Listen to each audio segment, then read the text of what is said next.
la misma duración para presentar su discurso y al finalizar, nuevamente el jurado delibera para tener y darnos a los ganadores. Sin más que comentar, ahora sí, le vamos a dar un muy fuerte aplauso a los participantes.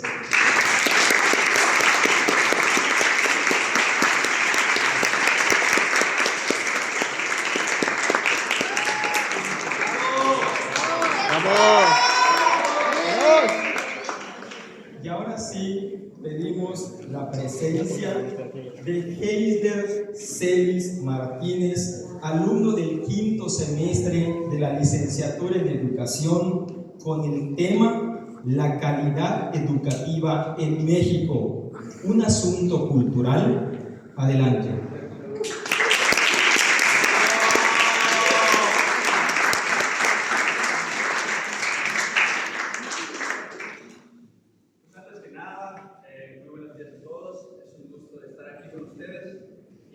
Les agradezco por permitirnos compartir este espacio para hablar acerca de temas tan importantes como lo son la educación en México. Y cuando hablamos acerca de la educación en México, siempre es muy importante tener en mente al menos dos interrogantes. La primera es, ¿cuáles son las metas que queremos lograr? ¿Cuál es el estándar que queremos alcanzar con la educación en México? Y la segunda es, ¿cómo podemos lograr alcanzar esos estándares?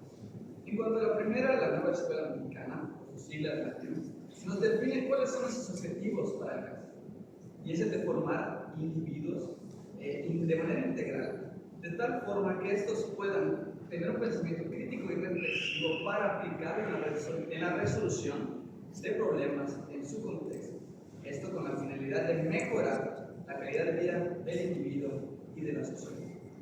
Y creo que todos estamos de acuerdo en que pues, este objetivo planteado por la NEP va bastante de acuerdo a los principios de la educación, y es decir, contribuir al sano desarrollo y el bienestar del estudiante y de la sociedad.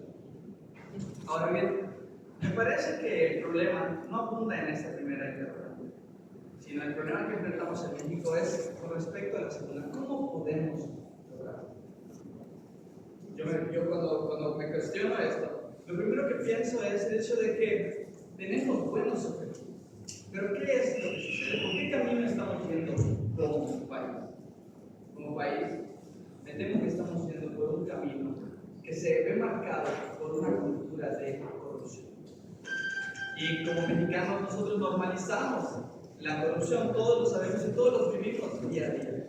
Desde la esfera más baja de la sociedad hasta la más alta. Ahora bien, solo por citar un pequeño ejemplo, el periódico Excelsior en el año 2024, en el presente año, en el mes de abril, publicó un artículo en el cual se exponen los datos por una encuesta realizada por el INEGI, la cual nos determina que aproximadamente 39,000 plazas en el sector educativo se otorgan a personas, 39,000 plazas, 39,000 puestos de trabajo, es decir, 39,000 sueldos se destinan a personas a las cuales nunca se les ha visto en su zona de trabajo y cuyo sueldo es cobrado. Eso quiere decir que en México muchas veces nos preguntamos, ¿no hay dinero para mejorar los sueldos de los maestros? ¿Será acaso que en México el problema educativo reside en un problema económico? Yo creo que no. Yo creo que sí hay dinero en México. Pero ¿cuál es el problema? Es que ese dinero nunca llega a donde debería llegar. Nuestro amado himno nacional dice: mas si osare un extraño enemigo profanar con su planta tu suelo. Pero hace mucho tiempo que el enemigo dejó de ser un extranjero. El enemigo está en nuestra casa. El enemigo somos nosotros. Y ahora bien, sé que es fácil vivir de esa manera. Es culpa del gobierno, un gobierno corrupto. Pero la verdadera pregunta es: ¿qué estamos haciendo nosotros? Recordando las palabras de un sabio escritor ruso que dice: todos quieren cambiar al mundo, pero nadie quiere cambiarse a sí mismo. ¿Quieres ver una realidad transformada? ¿Quieres ver una mejor calidad en México? Comencemos por ser nosotros el cambio. Muchas gracias.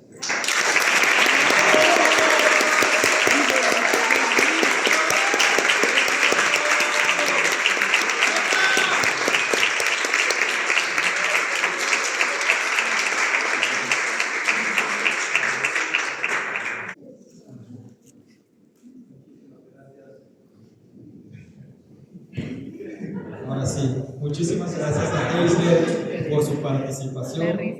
Y vamos a ver a nuestro segundo participante, es Ángel Gabriel Pérez Cook, alumno del primer semestre de la licenciatura en Educación, con su tema Falta de atención, depresión y suicidio en los adolescentes.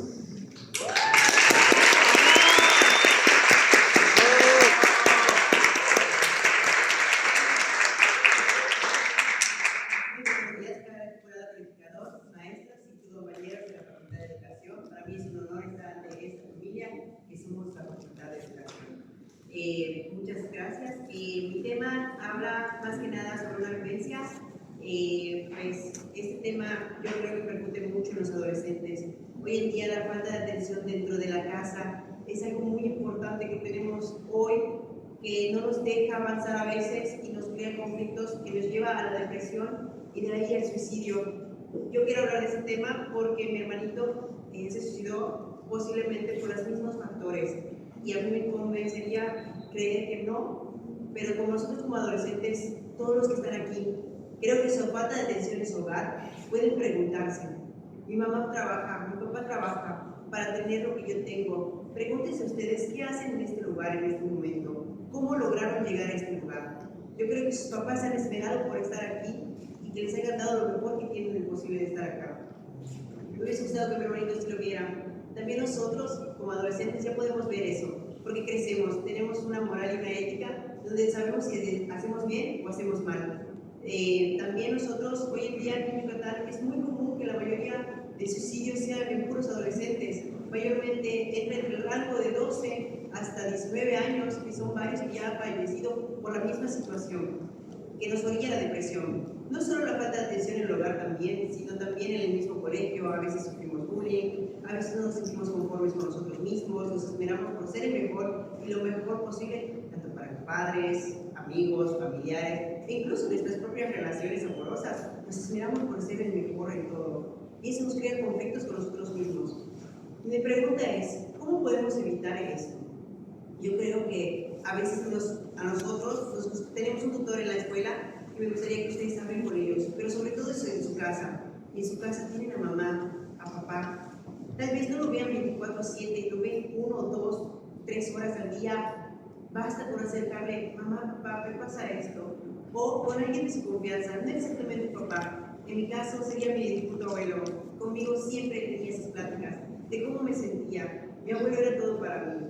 Y el suicidio no es algo bonito, es feo, es horrible. Y a mí me gustaría que investigara más el tema. El suicidio es algo, lamentablemente, que todo el tiempo está aquí en Yucatán. Sobre todo Yucatán entre los primeros 10 países que tiene, 10 estados que tienen un problema con esto, por la falta de atención en el hogar, que deberíamos nosotros comprender antes que nada. Si mi papá está trabajando, por eso me pongo a los adolescentes, porque a veces nosotros los somos adolescentes, echamos la culpa a nuestros padres, a nuestros familiares, a nuestros amigos.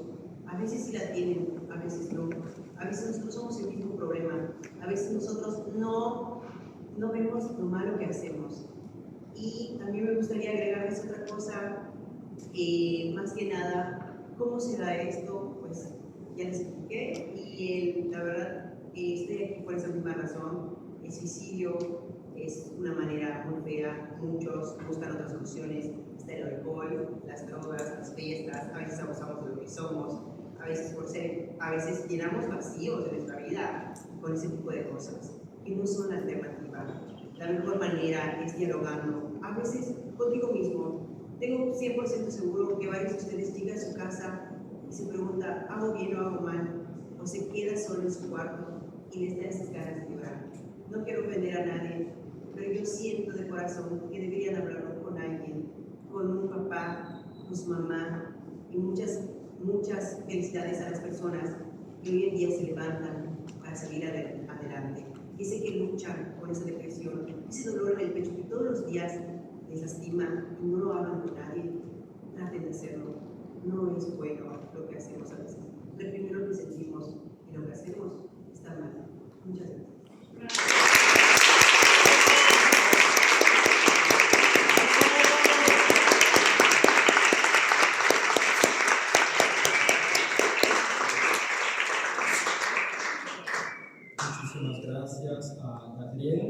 Vamos a continuar con nuestra tercera participante. En esta ocasión le toca el turno a Angie Hermione Domínguez Estrella, estudiante del primer semestre de la licenciatura en Educación, con su tema Rompiendo Barreras, la danza como medio de inclusión social en áreas rurales.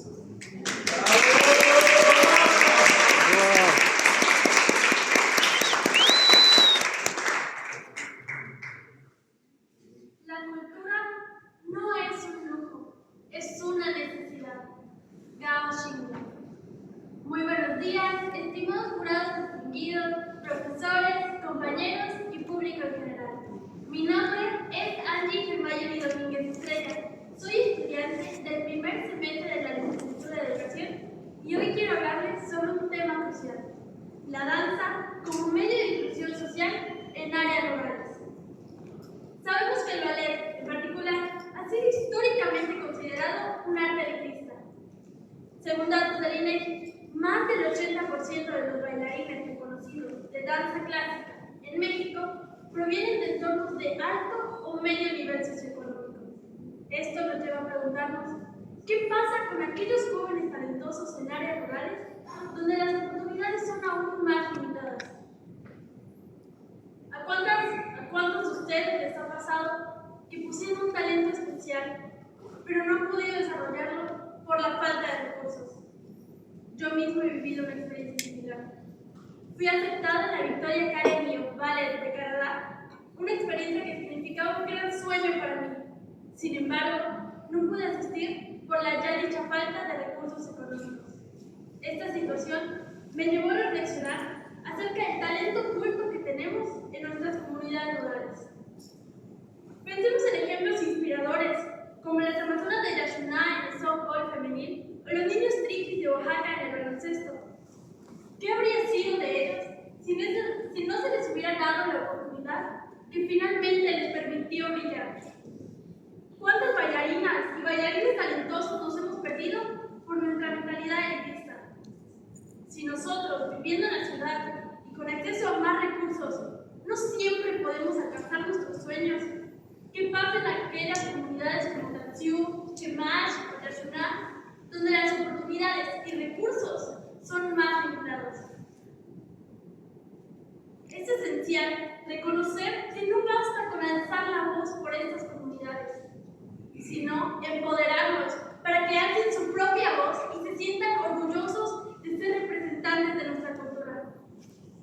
Para fomentar esta inclusión, debemos reconocer igualmente que es vital incluir la cultura local con las clases de danza. Podemos incorporar danzas tradicionales mayas como el jarabe de la culebra o la danza de los venados, adaptándolas para que los jóvenes aprendan tanto la técnica y la disciplina del ballet como la historia y la cultura detrás de estas danzas. Así, les damos un sentido de pertenencia en un espacio que promueve tanto el arte como nuestra cultura. Propongo implementar programas de capacitación y becas para aquellos jóvenes talentosos que deseen desarrollarse en el ámbito artístico. Así, les damos el poder de expresarse a través de la danza sin el obstáculo de los costos. ¿Qué tan enriquecedor sería esto para nuestra cultura, para nuestra sociedad? ¿Estamos dispuestos a dar ese paso hacia un cambio real? Según los datos de la UNESCO, el desarrollo en el ámbito artístico es un vehículo poderoso para el desarrollo social y cultural. ¿No sería increíble que todo aquel que desee expresarse lo pueda hacer sin importar su origen socioeconómico? Eduardo Galeano dijo: la cultura no es el culto a las reliquias del pasado, sino es el uso del pasado en la creación del presente. Esto nos recuerda que al integrar la danza con la cultura, no solo preservamos nuestro legado, sino que también creamos un presente más inclusivo y enriquecedor para todos. Hoy los invito a reflexionar acerca del legado que queremos dejar a las futuras generaciones. ¿Estamos dispuestos a dar ese paso y hacer que la danza sea accesible para todos, todas, sin importar de dónde vengan. El futuro de nuestra cultura está en nuestras manos y es nuestra responsabilidad asegurarnos de que cada voz, cada talento y cada historia sea escuchada y celebrada. Konesh Kari, Oko Tulaka. Gracias.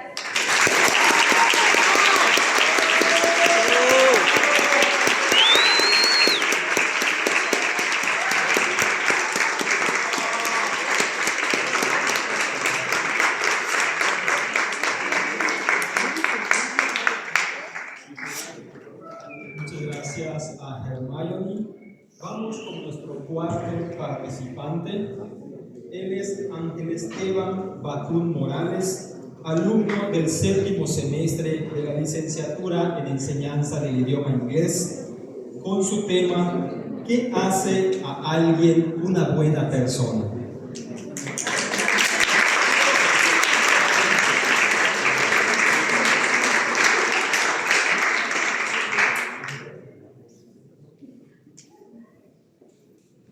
Esa es la pregunta con la que les presento a ustedes hoy en día. ¿Qué es una buena persona? ¿Cuál es la característica? Bueno, es una pregunta muy difícil de responder. Porque si miramos, por ejemplo, a un vehículo, podemos decir, un buen vehículo, un buen automóvil, es aquel que me lleva a mi destino de manera eficiente y segura. Una linterna buena es aquella que ilumina lo que necesito ver, porque estos son sus propósitos. La linterna para ver, un vehículo es para transportarse, pero ¿alguna vez se han puesto a preguntar cuál es mi propósito? ¿Cuál es el propósito de mi hermano, de mi hermana? ¿Por qué estamos aquí? Si le preguntas a un millonario, tal vez te diga qué es el dinero. Si le preguntas a un dictador, es posible que te diga qué es el poder. Si le preguntas a un biólogo, seguramente te dirá qué es la reproducción. Si me preguntan a mí, yo creo que el propósito de las personas es ser felices. Y sin embargo, ¿por qué es tan difícil ser feliz? ¿Por qué puede pasar uno de sentirse tan alegre a tener días tan horribles?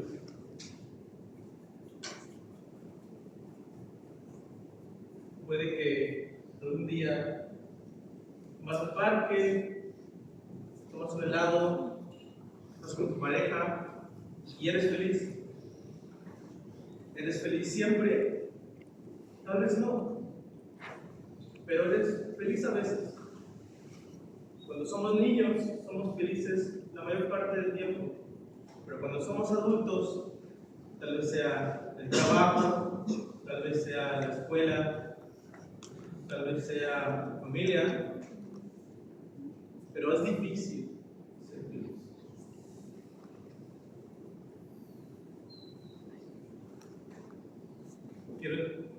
Quiero comentarles un poco sobre por qué ocurre esto. Y me voy a poner un poco científico. Ahí les va. Muchos años atrás, nuestros ancestros, aquellos que eran felices, se despertaban, miraban hacia afuera, qué lindo día, y luego morían, sin reproducirse, sin haber logrado nada.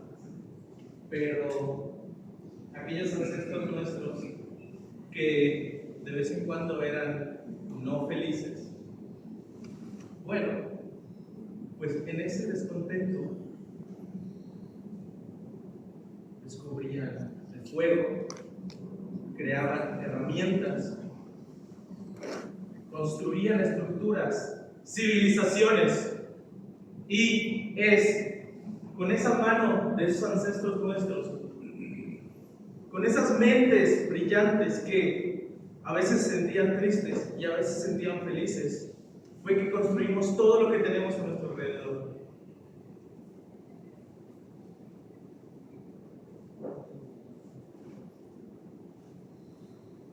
Si el día de hoy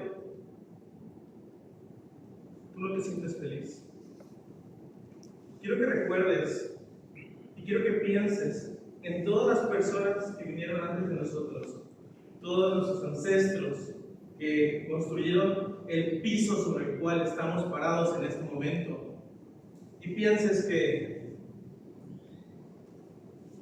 es gracias a esta cajita de aquí adentro que tenemos todo esto, y es normal no sentirse tan feliz. Y si el día de hoy sí estás feliz, quiero invitarte a disfrutarlo lo más posible.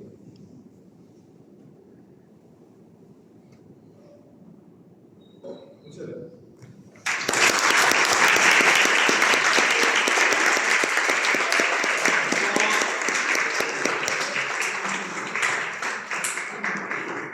Muchas gracias a Ángel. Vamos con nuestro quinto participante. Él es Rodrigo Osvaldo Teczi, alumno del primer semestre de la licenciatura en enseñanza del idioma inglés.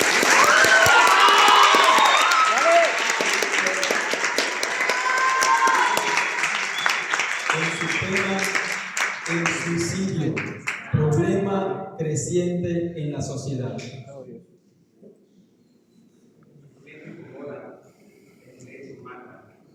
Estamos acá disfrutando este momento, pero alguien fuera de nuestro ambiente que no conocemos se acaba de quitar la vida. La Organización Mundial de la Salud nos dice que cada 40 segundos una persona muere a causa de suicidio. Durante este discurso, alrededor de 4 o 5 personas se quitarán la vida. Mi nombre es Rodrigo Osvaldo Teczi, querido jurado, hoy quiero hablarles sobre el suicidio. El suicidio se ha visto como un tabú en la sociedad. Nos da miedo hablar del suicidio. Está mal sentirse mal. Está mal realmente. No. Todos tenemos momentos de activamos, pero realmente, ¿qué sentimos? Nosotros nos sentimos abusos con nosotros, nosotros tenemos algún problema. Nuestro egocentrismo, nuestro individualismo siempre nos ha llevado a pensar en nosotros. Pero ustedes saben qué problema tienen de al lado, qué momento o qué sentido de dolor puede llegar a ocasionarle de la vida. Nosotros no sabemos nada de los demás, estamos siempre nosotros. No sentimos esa frustración hasta que la vivimos, hasta que estamos en la sala de un hospital esperando que la persona que amamos no fallezca una sobredosis de 20 pastillas. A eso aspiramos, a esperar a que ocurra. Nosotros decimos, voy a prevenirlo, voy a interrumpir que lo haga. No, eso no es prevención, eso es intervención. La prevención viene desde meses, años antes, hablando con las demás personas, con sus sentimientos, con lo que sienten. Padres de familia, hermanos, estudiantes, no tengan miedo de expresar lo que sienten. Díganlo con todas sus letras. Tengo ganas de morirme, tengo ganas de no vivir. Eso es lo que sentimos y no hay que ocultarlo. Si lo ocultamos, llegamos a la decisión de quitarnos la vida. Nosotros no tenemos por qué juzgar a los demás. No tenemos por qué juzgar su dolor, juzgar lo que sientes. Te entiendo genuinamente que estás sintiendo un dolor. Te entiendo, todos lo podemos sentir. Pero nosotros queremos ayudarte. Por favor, habla. Si no te escucharon la primera vez, vuelve a hablar. Hablar no es de cobardes, hablar es de valientes. Hablar es la solución que te puedo brindar. Yo te puedo brindar todo mi apoyo, yo te puedo brindar mi cariño, mi respeto. Pero si tú no me lo dices, ¿cómo lo voy a saber?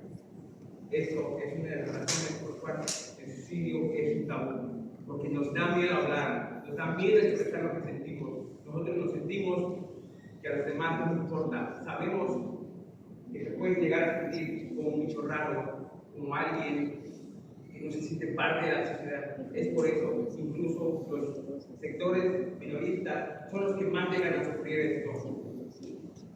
Los colectivos LGTB, los hombres, las mujeres, todos llegamos a sentir esa sensación de no pertenecer a este mundo. Y es normal no sentir parte, pero ¿cómo queremos arreglar las cosas?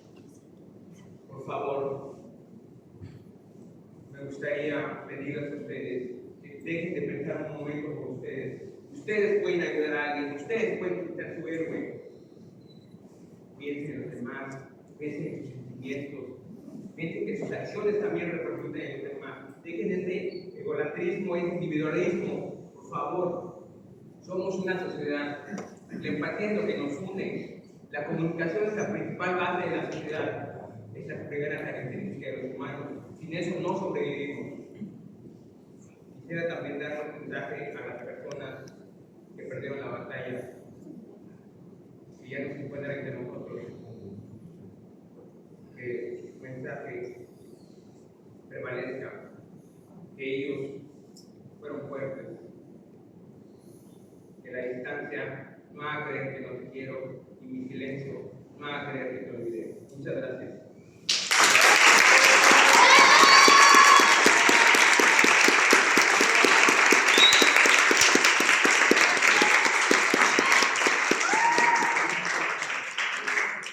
Gracias, Osvaldo, por su intervención. Vamos con el sexto participante.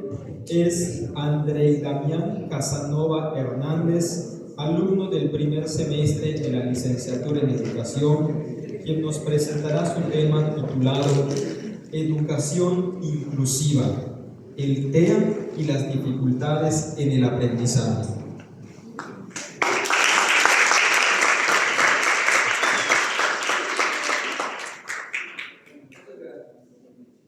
Buenos días, jurados, compañeros, jurados. Les quiero hablar acerca de este tema que es muy importante. Pero antes que nada, ¿qué es el TEA? El TEA es conocido como el trastorno del espectro autista. Este carece de la habilidad de poder comunicarse y poder interactuar ante la sociedad. Dado este pequeño conocimiento, ¿cuáles son las dificultades que presenta la persona con este trastorno? Cuando nos vamos a comunicar, solemos decir lo que sentimos o lo que pensamos, sin miedo a que nos juzguen o a que nos critiquen. Cuando nosotros vamos a ser amigos, decimos, voy a hablar con esas personas. Sin embargo, estas personas que tienen el TEA, no. Su principal dificultad, como lo mencioné, es el poder comunicarse y el poder hacer amigos. Cuando di asesorías en la secundaria, conocí a una chica que tenía TEA. Estaba presentando dificultades en química. La maestra no era como que demasiado accesible, demasiado paciente con ella, o en general con los alumnos. Cuando ella se acercó a preguntarle sobre un tema que era el balanceo del testeo, le dijo que no entendió. No le dijo, oye, ¿qué no entendiste? De una forma adecuada. Le dijo, ¿qué entendiste? ¿Qué entiendes? Está bien fácil el tema. Y posiblemente se retiró. Entonces, imagínense, si para una persona normal nos entra como que el miedo, para una persona con ese trastorno es peor. Es como que su peor pesadilla se hizo realidad. Durante la asesoría, solo me estuvo preguntando de dónde tenía que sacar el número para poder hacer el equilibrio de la ecuación. Apenas me dice un pequeño dato. Ecuación que le ponía, ecuación que hacía. Entonces, yo me pregunté, ¿cuál fue la dificultad que presentó? ¿Fue la ecuación? ¿O fue la maestra? ¿Fue la materia? o fueron igual sus compañeros, ya que era trabajo en equipo y la excluyeron. Le pregunté y me dijeron que simplemente hablaban mal de ella porque sí. Era como de que, ¿por qué hablas mal de ti si no te conocen? Ella simplemente estaba excluida. La maestra no le hacía caso y solo le faltaba un año. El año pasado, acá en Mérida, hicieron un movimiento para poder visibilizar este tema. Uno de cada 100 niños parece. Sin embargo, estos no tienen el apoyo ni de la escuela ni de los maestros. ¿Cuántas personas con TEA han logrado avanzar a la universidad en Yucatán? Cuando yo tuve un compañero en prepa, los maestros pasaban, cuando él se quiso presentar a la universidad, no pudo, porque los maestros no se molestaron en enseñar, simplemente lo hacían. Entonces, hoy los invito a que reflexionemos sobre el trastorno del espectro autista, poder visibilizarlo para que estas personas reciban verdaderamente el apoyo que necesitan. Porque si nosotros le ayudamos, cuando nos demos cuenta, ellos nos estarán ayudando a nosotros.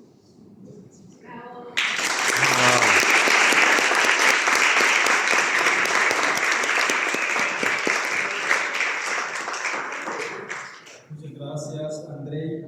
Vamos con la séptima participante. Ella es Ivana del Mar Molina Canché, alumna del primer semestre de la licenciatura en Educación, quien nos presentará su tema, la fuerza de la interacción, la importancia de las relaciones interpersonales.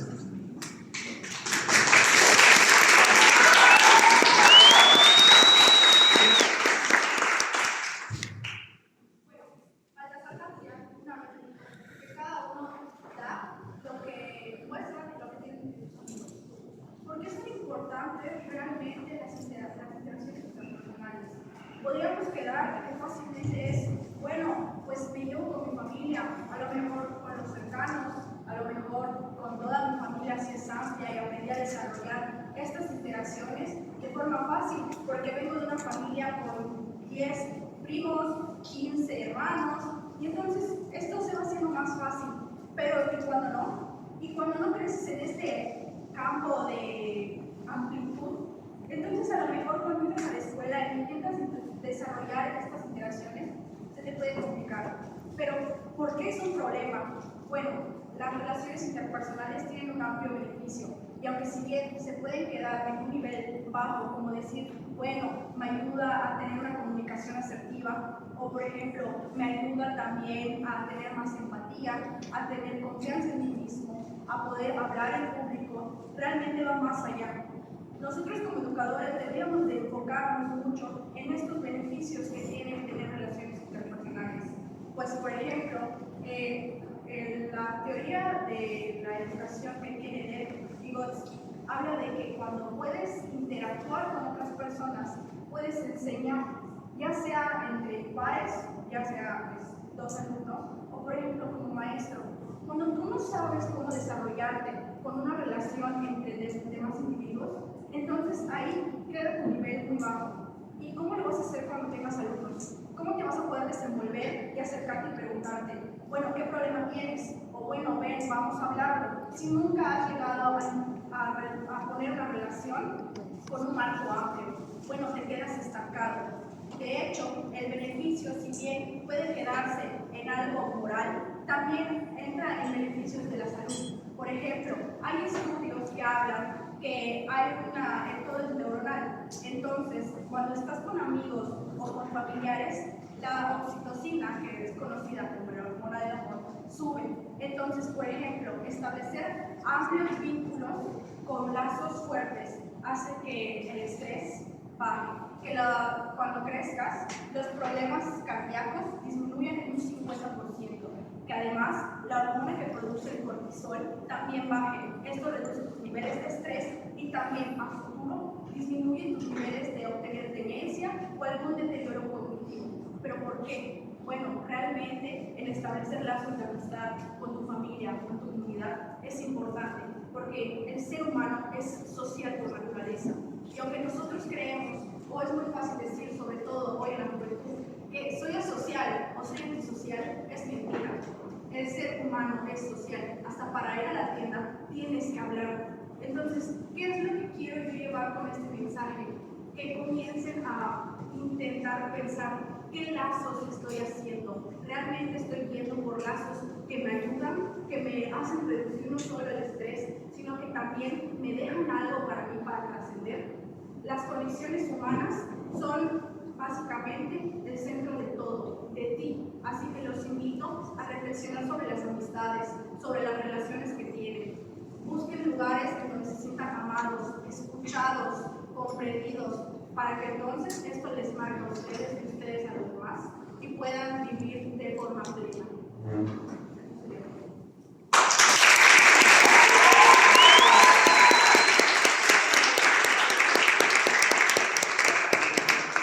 Muchísimas gracias a Ivana. Vamos con nuestra penúltima participante. Ella es Jocelyn María Chuc Méndez, alumna del primer semestre de la licenciatura en Educación, con su tema Cada materia cuenta, la relevancia del conocimiento en la educación.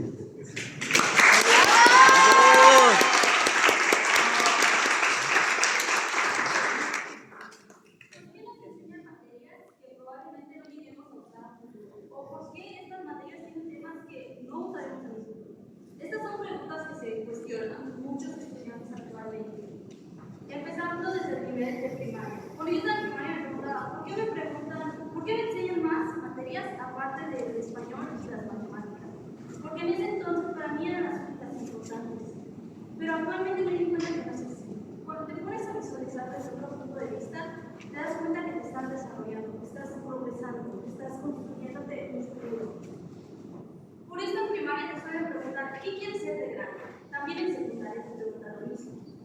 Yo en ese entonces decía que quería estudiar veterinaria, algo que es totalmente lo contrario a lo que estoy estudiando actualmente.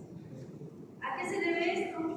Porque es lo que hace la primaria y la secundaria al enseñarte todas las materias básicas, que actualmente son entre 12 y 13 materias, si no mal recuerdo.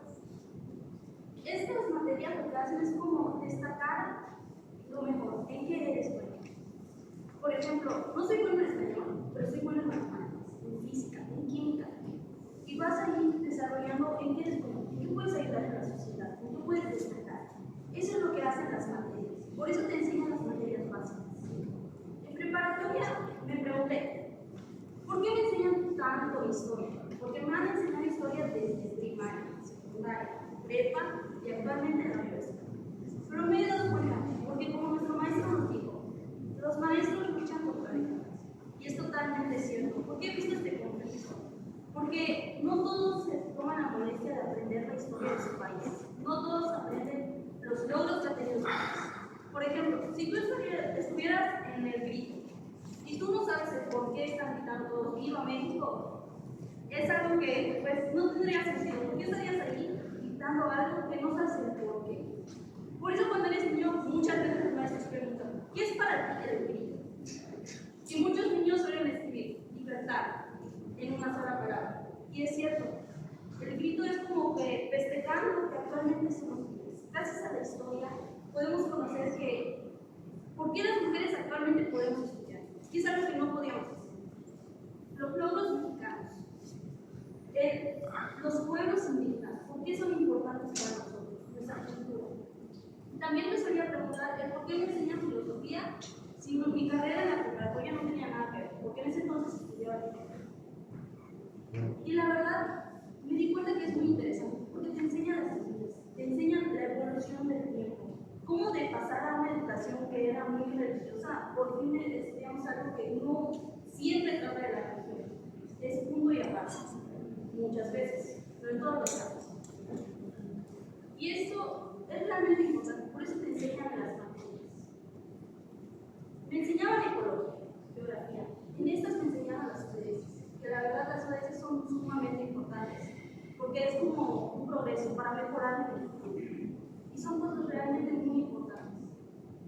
Han hecho la misma pregunta, ¿por qué nos enseñan responsabilidad social? Esta pregunta la han realizado muchos universitarios, muchos amigos, y hasta mis hermanos. Pero yo me he dado cuenta de por qué. En RSU nos hicieron un test de nuestros hábitos, en cómo podemos mejorar nuestros hábitos para poder mejorar el medio ambiente, aportando un granito de arena por un solo caso. También nos enseñaron labores educativas. La verdad es muy importante saber eso, porque ahí aprendí que no todos quieren lo mismo, no todos escuchan. También estoy investigando y vi que, a diferencia del 2018, bajó un 5% de personas que estudiaban en el 2018. Pueden decir que es poco, pero teniendo en cuenta que somos millones de personas en todo el mundo, no es poco. Por eso siento que a veces cuando decimos, ¿por qué nos enseñan esta materia? En realidad, lo que están haciendo es enseñarnos, es construirnos, es llevarnos a qué seremos en el futuro. En matemáticas nos enseñan otros temas que a pesar de que vas a ver, tú apenas estás creciendo, estás sabiendo, no sabrás si vas a ser matemático, súper inteligente. Por eso para mí todas las materias son importantes, todas las materias son importantes, porque cada uno te construye su ser humano. Y esto sería todo de mi parte. Muchas gracias.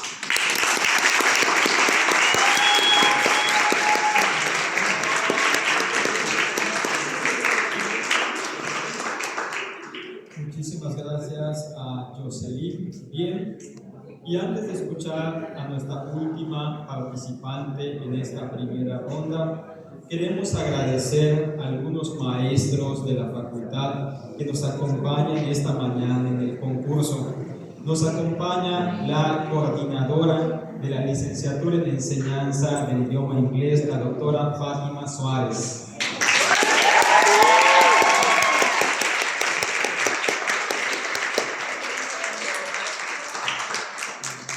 También nos acompaña el doctor David Beltrán.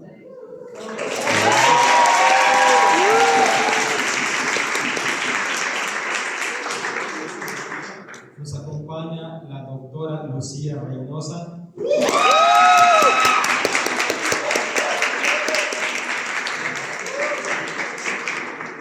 Nos acompaña también el doctor Martín Aguilar.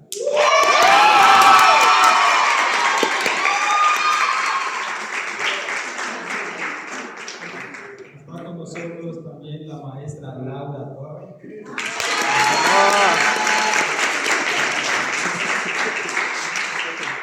El doctor Jorge Ramírez.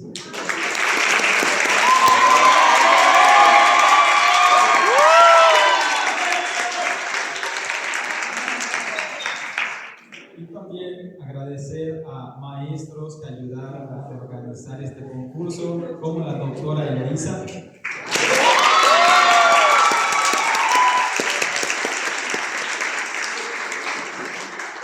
También colaboró en este concurso el doctor Jesús Pinto.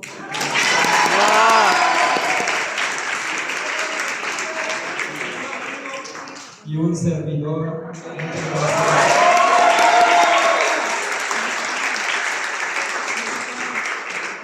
todos ustedes, muchísimas gracias por acompañarnos. Y vamos a escuchar a nuestra última participante.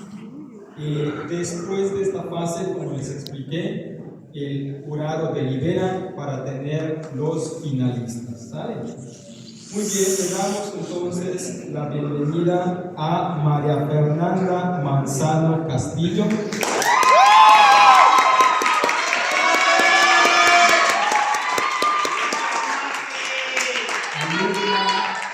Alumna del tercer semestre de la licenciatura en Educación, con su tema La sombra de la violencia, un llamado a la acción. Bueno, pues muy buenas tardes a todas las autoridades presentes, a los compañeros y amigos que están hoy presentes en esta sala. El día de hoy, como lo vieron en el título, es un llamado a la acción para los problemas que tenemos hoy en día en nuestra sociedad. Una herida que es completamente abierta, que nos permea, que es algo que nos duele, que nos hiere estando en la sociedad, que son la violencia de género, o más enfocados hacia los feminicidios de las mujeres. Es decir, justo el día que hoy estuve investigando toda la semana, ¿verdad? Pero bueno, justo desde 2021, más de 3.439 mujeres fueron asesinadas, en este caso siendo englobadas hacia el feminicidio. Esto quiere decir que un 25% de estas mujeres fueron catalogadas como feminicidios. ¿Pero qué quiere decir esto? Que el gobierno está englobando únicamente, dividiendo lo que es los feminicidios y los homicidios dolorosos. ¿Pero qué quiere decir esto? Esto es para que el gobierno pueda decir, no, es que en mi gobierno los feminicidios decayeron, no hubieron tantos feminicidios, pero esto no es una realidad. Esto quiere decir que el gobierno está queriendo ponernos una venda para que nosotros no nos demos cuenta de la gran herida que están dejando en nosotros. Están queriendo ponernos una venda para no ver a todas esas mujeres, esas infancias, esos niños que están queriendo cumplir sus sueños, que están queriendo cumplir sus metas, que están queriendo vivir una vida y no lo pueden hacer porque personas externas o sus mismos familiares para cubrir a otras personas lo cubren. Esto quiere decir que lastimosamente en México somos el tercer lugar con violencia de género, ya sea hacia las mujeres, ya sea hacia las infancias. Y esto teniendo a primeros lugares como lo son lugares de Asia, como lo son Israel, como lo son lugares que son muy lejanos a nosotros. Pero según nuestro gobierno estamos bien, no estamos pasando por estos problemas. Pero cuando volteamos a ver a las personas, a nuestro grupo, a las entidades, vemos que esto no es real. Por lo tanto, yo quiero invitarlos a que si ven a una mujer que está... La violencia de género no únicamente tiene que ver con los feminicidios, también tiene que ver con la violencia económica, con la violencia patrimonial, con el acoso, la discriminación, todos esos problemas que vemos y México lo ha normalizado. Hemos visto cómo hombres ven a su delegada en el trabajo y dicen, no, tú no puedes, no, deja que otro hombre lo haga, deja que otra persona lo haga de un rasgo masculino. Pero esta es discriminación, esta es violencia de género, esto es algo que en pleno siglo XXI no debemos de dejar de lado. Estamos en pleno siglo XXI y somos una generación que no permite la violencia hacia los animales, que no permite la violencia, pero estamos viendo cómo están dejando de lado a las infancias, a las mujeres, a todas las personas que quieren ver un México mejor y no se les está dando ese espacio. Yo con esto les digo a esas mujeres que han pasado por acoso, que han pasado por violencia sexual, que han pasado por alguno de estos problemas, les digo, no están solas.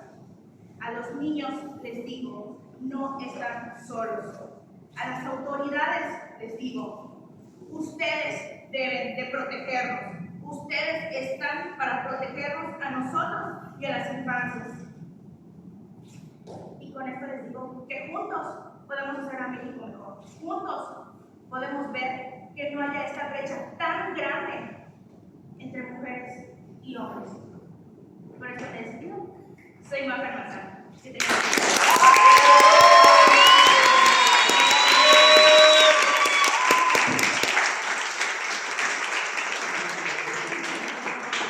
Muchísimas gracias a Mafer y a todos nuestros participantes en esta primera ronda. Le vamos a pedir a nuestro jurado que pase a otra sala donde van a deliberar y en breves minutos nos darán los resultados de los alumnos finalistas.